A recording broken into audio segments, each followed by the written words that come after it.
Hello everyone, welcome back to my YouTube channel. उम्मीद करता हूँ आप सभी अच्छे होंगे, खैरियत से होंगे। आज हम आपको लेकर आ गए हैं अजमेर में बहुत ही प्राचीन और ऐतिहासिक धरोहर, जिसे कहते हैं ढाई दिन का झोपड़ा। ये अजमेर में ख्वाजा साहब की दरगाह से लगभग 1 किलोमीटर दूर मौजूद है। आज हम आपको इसी धरोहर से जुड़ी कुछ ऐसी ऐतिहासिक जानकारी देने वाले हैं जिसे जानना बहुत ज़्यादा ज़रूरी हो जाता है, क्योंकि इस मस्जिद से जुड़ी कई बातें हैं जो इतिहासकारों ने हमें बताई हैं, जो हिस्ट्री में हम पढ़ते हैं और रिसर्च में काफ़ी चीज़ें सामने आई हैं। तो चलिए बात करते हैं इतिहास से जुड़ी और इस मस्जिद जो कि ढाई दिन का झोपड़ा से जुड़ी 1000 साल पुरानी बातें, और ये कब बनी थी और इसे किसने बनवाया था, और इससे जुड़ी सभी इंपॉर्टेंट इन्फॉर्मेशन आप तक शेयर करेंगे। तो चलिए चलते हैं इसके अंदर और शुरू करते हैं इस वीडियो को।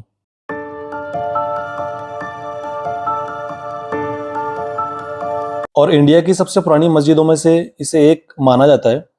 इसके डिज़ाइन की अगर हम बात करें तो इसके आर्किटेक्चर थे अबू बकर, जो कि अफगानिस्तान हेरात के थे। इंडो इस्लामिक आर्किटेक्चर का एक बहुत ही अच्छा एग्जाम्पल इसे कहा जाता है। तो मोहम्मद गौरी जब इंडिया आए थे तो उनके कमांडर कुतुबुद्दीन ऐबक को उन्होंने इसको बनाने का काम सौंपा था।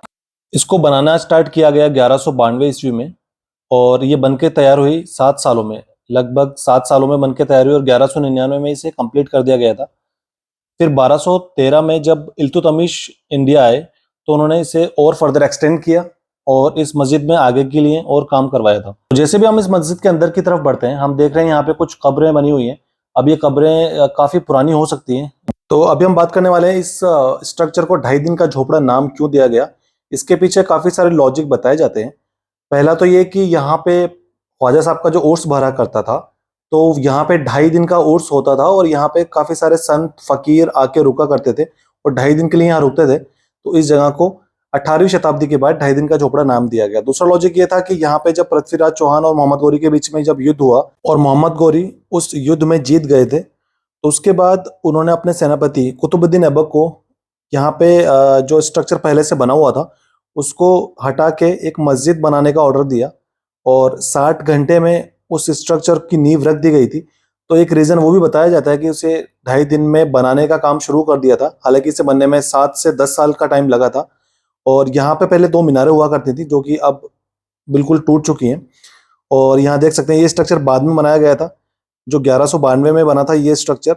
और यहाँ पे कुरान की आयतों से इसे इसे एक खूबसूरती से सजाया गया है और काफ़ी बारीकी से इस पे काम किया गया है।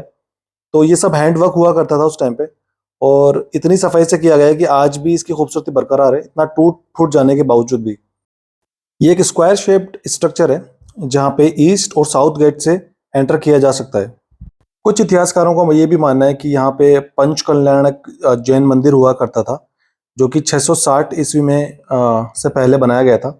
और विग्रहराज जो यहाँ के राजा थे, पृथ्वीराज चौहान से पहले विग्रहराज चतुर्थ मतलब विग्रहराज फोर्थ, उन्होंने इसका निर्माण करवाया था।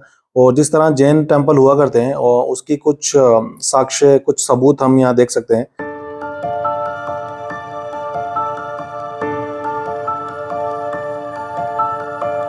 इसके अलावा ये भी माना जाता है कि यहाँ पे एक संस्कृत विश्वविद्यालय हुआ करता था, और कुछ का मानना ये भी था कि यहाँ इसके प्रांगण में सरस्वती मंदिर और विष्णु मंदिर भी था।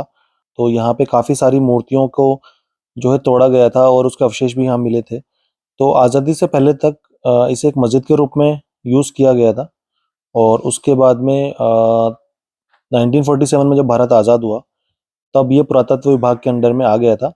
तब से यहाँ एक टूरिस्ट प्लेस इसे बना दिया गया है, और यहाँ पे सभी धर्मों को लोग इसे यहाँ पे आते हैं और इसे विजिट करते हैं और इसे देख सकते हैं।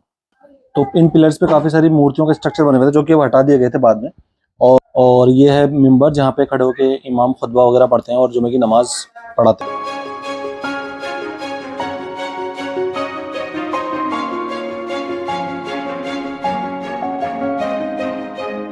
जैन ट्रेडिशन में ये भी माना जाता है कि इस स्ट्रक्चर को 660 ईस्वी में विरामदेव काला जी ने बनवाया था, और तब से ये स्ट्रक्चर जो है बाद में कन्वर्ट कर दिया गया एक मस्जिद के अंदर।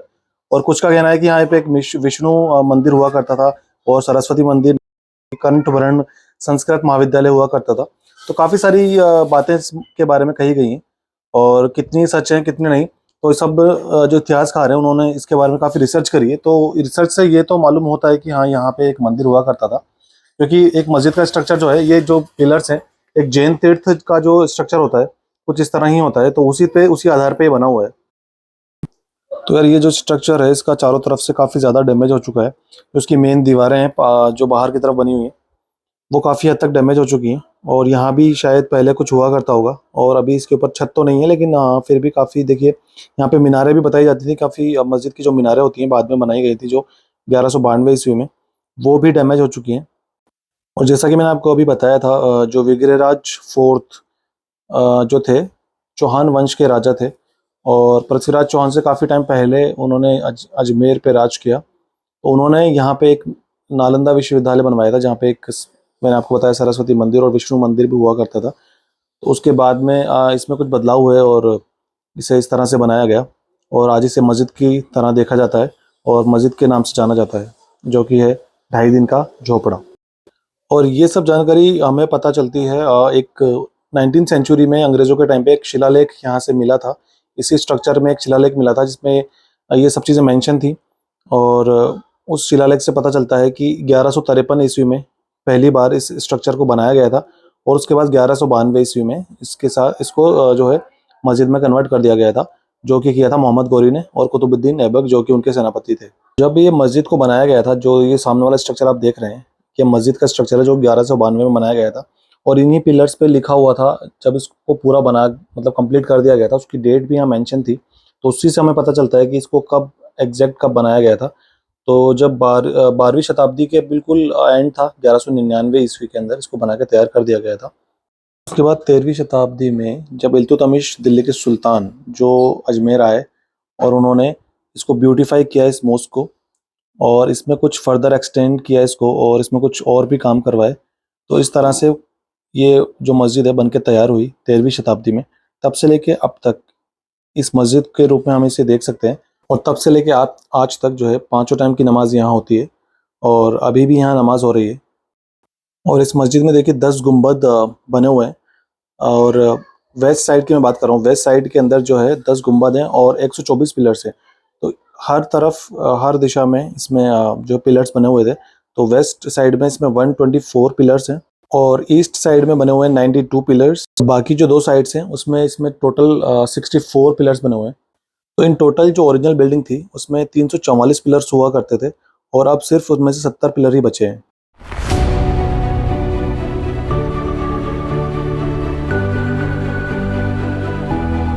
तो यह था 2.5 दिन का झोपड़ा और उससे जुड़ा इतिहास। उम्मीद करता हूँ वीडियो में दी गई जानकारी आपको पसंद आई होगी। तो चैनल को सब्सक्राइब करें और इस वीडियो को जितना हो सके शेयर करें, लाइक करें। आपसे फिर मिलते हैं एक नए सफ़र के साथ एक नई वीडियो में। तब तक के लिए अल्लाह हाफिज़, अस्सलाम वालेकुम।